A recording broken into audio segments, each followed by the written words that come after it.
La neige tombe à gros flocons ce soir. Et ce paysage angélique, en cette période de l'année, est une aubaine. C'est vrai que ça fait quelques années qu'il n'a pas neigé à Noël. Et ça a permis à mes enfants de faire un magnifique bonhomme de neige et une magnifique bataille de boules de neige avec les enfants du quartier. Maintenant, mes enfants dorment sur leurs deux oreilles, après que je leur ai fait un bon chocolat chaud. Je suis sûr qu'ils doivent rêver du repas de Noël et des cadeaux qu'ils souhaitent recevoir. Oui, pour beaucoup de personnes, Noël est la meilleure période de l'année. Et on dirait qu'une espèce d'aura de paix et d'amour s'est installée sur la terre. Oui, pour beaucoup de personnes. Noël, c'est ça. Mais pas pour moi. Cette période est signe de tension et de peur. Et je vais vous expliquer pourquoi. Je suis d'origine polonaise. Ma famille s'est installée en France après la Seconde Guerre mondiale, refusant de retourner au pays suite à l'arrivée des communistes au pouvoir. Pour nous, Noël est un grand moment. C'est l'occasion de revoir presque toute la famille dans un immense repas qui se termine le lendemain par l'ouverture des cadeaux. Mais mon père, lui, bien que très heureux de cet événement, était toujours très tendu à cette période de l'année et avait des réactions étranges la nuit de Noël. La nuit du 24 au 25, il avait un drôle de rituel. Après nous avoir couchés, il attendait 1 heure et revenait dans nos chambres pour voir si nous dormions, mes frères et moi. Et quand on n'avait pas été sage pour Noël, il lui arrivait parfois de fermer notre chambre à clé après que l'on se soit endormi. J'ai toujours trouvé sa réaction étrange à ce moment-là. Et si j'oublie cette petite manie dérangeante, c'est un père tout ce qu'il y a de plus normal et aimant. Pendant des années, je me suis jamais trop demandé pourquoi on avait cette tradition étrange de Noël, comme je l'appelais avec beaucoup d'humour. Et quand j'ai eu 16 ans, j'ai pris mon courage à deux mains et je suis allé voir mon père. Nous étions le 23 décembre et il neigeait comme aujourd'hui. Il était rentré tôt ce jour-là. La neige empêchait ses équipes de travailler dans les différents chantiers qu'il avait obtenus. Il était assis dans son fauteuil. Son regard semblait vide et il fixait la cheminée. Au moment où je me suis assis en face de lui, son regard s'est soudainement illuminé. Il m'a souri et il m'a dit: Alors mon grand, pourquoi tu restes à l'intérieur de la maison à t'embêter avec ton père au lieu de t'amuser avec tes frères dehors? Tout d'abord, papa, tu n'es pas si vieux que ça. Et puis, je n'ai pas particulièrement envie de faire une bataille de boules de neige. Alors, de quoi as-tu envie mon fils? Eh bien, je voudrais te poser une question. Pas de soucis, du moment que tu ne demandes pas de plaire aux filles, je suis partant. T'en fais pas, papa. Pour ce qui est des filles, je me débrouille très bien tout seul, crois-moi. Alors, de quoi s'agit-il? Eh bien, je voudrais savoir pourquoi tu agis de façon si étrange à Noël. Pendant quelques secondes, voire quelques minutes, mon père resta silencieux, son regard plongé dans le mien. Et puis, enfin, il parla.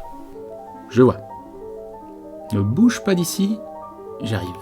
Il se leva, se dirigea vers le salon, enfin, plus vers un meuble de celui-ci, prit une chaise, monta dessus et prit un coffret qui se trouvait tout en haut.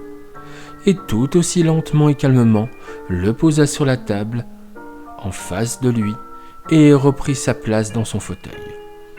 Il y eut un moment de silence. Mes yeux regardèrent la boîte, puis mon père. Et alors que j'allais ouvrir ma bouche, il me prit de vitesse. Avant de te montrer ce qu'il y a dans cette boîte, je vais te raconter une histoire. Mais, durant tout mon récit, je vais te demander de ne pas m'interrompre. T'es d'accord? D'accord, papa. Bien. Mon histoire commence quand j'avais 10 ans.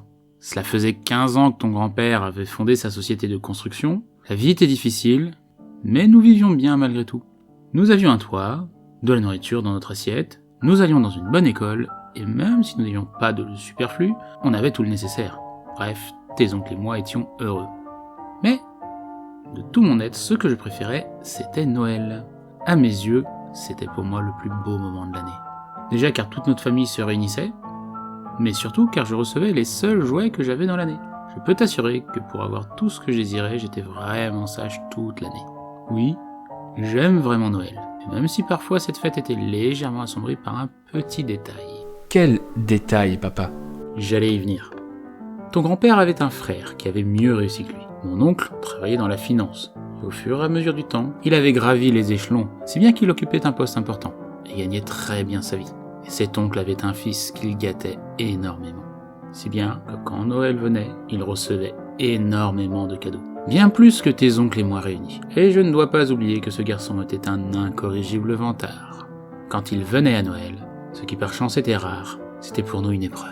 Il n'arrêtait pas de se vanter de ses voyages, de son école, de ses amis riches, de ses bonnes notes. Pour moi, c'était encore pire, vu que comme on avait le même âge, je devais partager ma chambre avec lui, et l'entendre se plaindre de ma faible quantité de jouets. Il me rappelait ma condition comparée à la sienne, et ça m'énervait au plus haut point. Un véritable sale gosse, ton cousin, papa. Certainement, mais il était plus à plaindre qu'à envier. Car même s'il avait tout, il lui manquait le principal, l'amour et la présence de son père. Tous les cadeaux, tous les voyages du monde ne pouvaient remplacer ça. De plus, sous ses allures de bon garçon, c'était un enfant capricieux, colérique, qui détestait qu'on lui dise non. La définition même de l'enfant pas sage pour Noël, quoi. Oui, exact. Et c'est peut-être pour ça que c'est arrivé.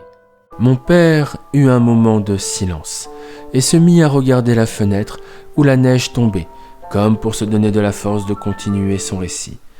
Et après une grande inspiration, il continua. Je me souviens qu'il neigeait comme aujourd'hui. C'était dur pour tout le monde d'arriver, mais toute la famille était au rendez-vous, même mon oncle et son fils. Le repas s'est bien passé, même si on a dû supporter les vantardises de mon cousin et les compliments de son père sur lui.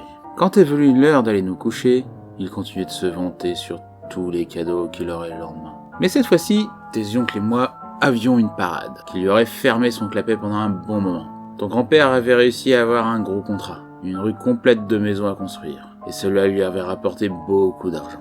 Et je savais qu'on allait être gâtés à Noël, mes frères et moi. Cela rendait la présence de mon cousin plus supportable. Je me suis endormi avec cette pensée joyeuse. Puis j'ai été réveillé. Quand j'ai ouvert les yeux, j'ai tourné la tête, et je vis mon cousin qui me dit... Tu dors? Plus maintenant. Dommage, je faisais un beau rêve. Tu veux quoi? Tu viens avec moi, je veux voir si le Père Noël est passé. Ça peut attendre un peu plus tard, que tout le monde soit réveillé. Allez, viens, on y va maintenant. Je ne sais pas pourquoi j'ai dit oui. Peut-être pour avoir la paix, ou bien par peur qu'il fasse une crise.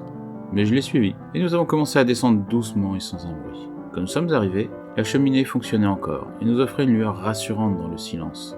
Et aussi une magnifique ambiance pour ceux qui se trouvaient sous mes yeux. Des cadeaux à perte de vue. Jamais je n'en avais vu autant, sauf dans les magazines ou des films. Mon cousin, lui, bondissait sur place, sûr que la grande majorité de ceux-ci lui étaient destinés. Il a commencé à s'en approcher. Bien sûr, j'ai été contre, et je lui ai dit. Bon, maintenant que tu as vu ça, on remonte. Si quelqu'un nous voit, on va se faire gronder. Attends, je regarde juste combien j'ai de cadeaux cette année. J'ai soufflé, mais je l'ai laissé faire.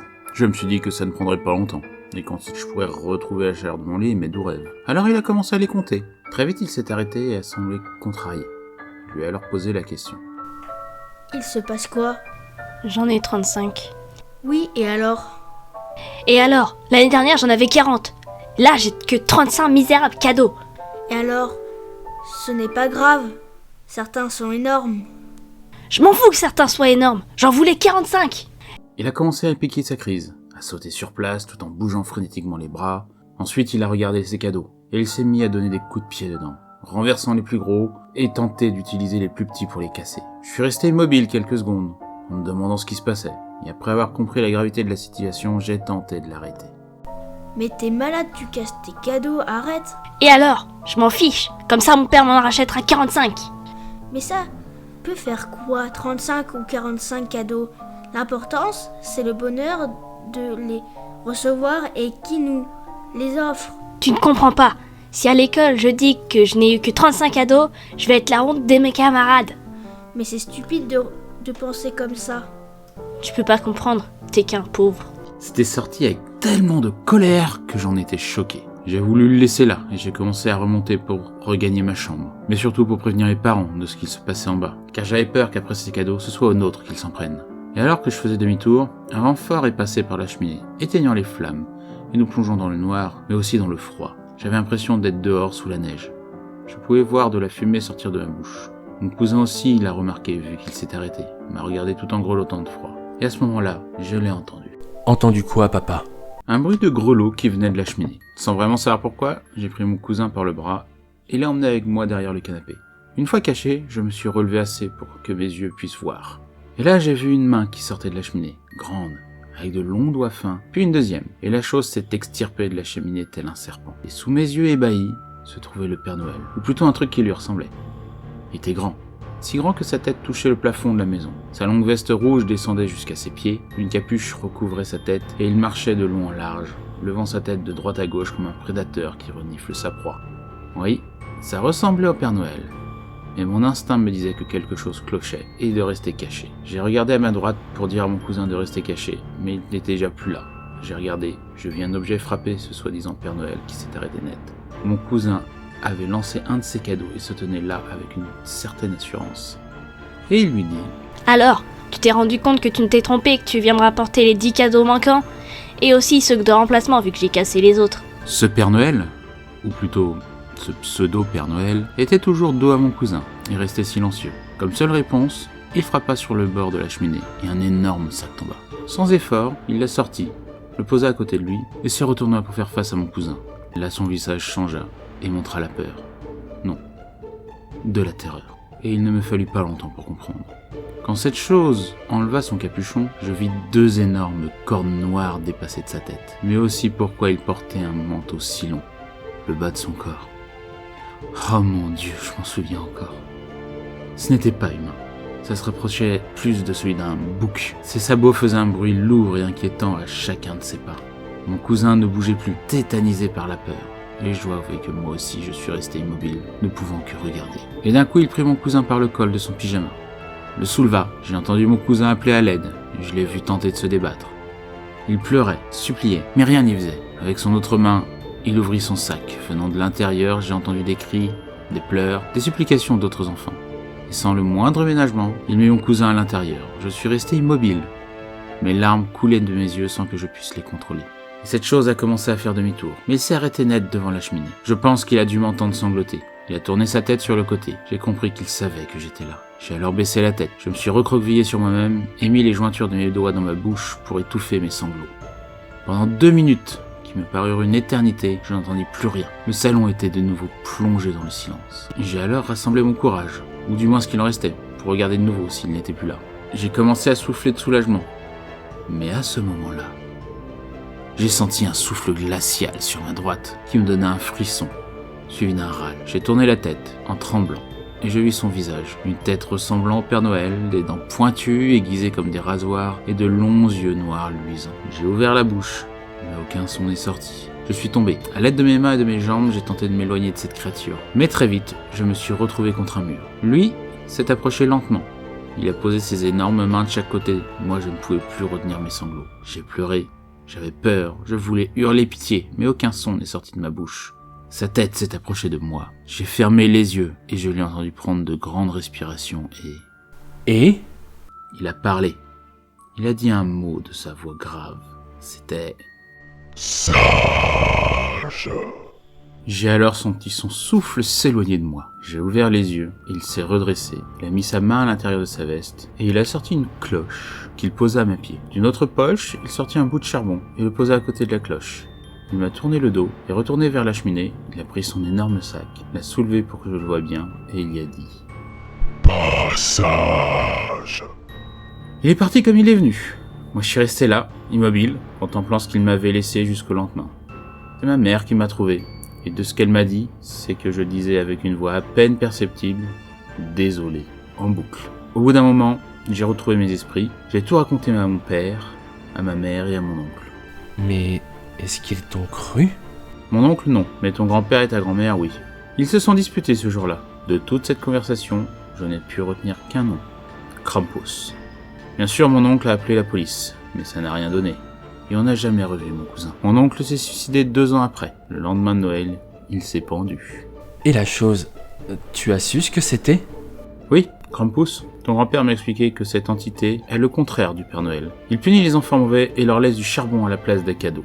Quant au pire d'entre eux, Krampus les emmène, et jamais plus on les revoit.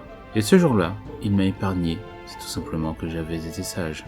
Pendant un moment, j'ai regardé mon père, et j'avais du mal à croire à cette histoire, et avant que je lui fasse la remarque, il me devança. Je me doutais que tu ne me croirais pas, c'est pour ça que j'ai pris ceci pour te le montrer. Il ouvrit et en sortit 2 objets. Le premier était un bout de charbon, et le deuxième une cloche en or.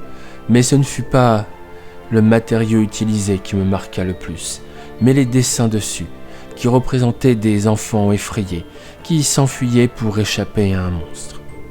Ce jour-là, mon père me raconta le jour où il a rencontré Krampus, et y a survécu. Et moi, eh bien, j'ai continué à pratiquer le même rituel que mon père, car j'ai peur pour mes enfants. Alors, si j'ai un bon conseil à vous donner, faites comme moi. Vérifiez si vos enfants dorment bien cette nuit. S'ils n'ont pas été assez sages, fermez leur porte à clé, car on ne sait jamais ce qui peut sortir de la cheminée cette nuit-là. Car effectivement, il se peut que ce ne soit pas le Père Noël, mais quelque chose d'extrêmement différent.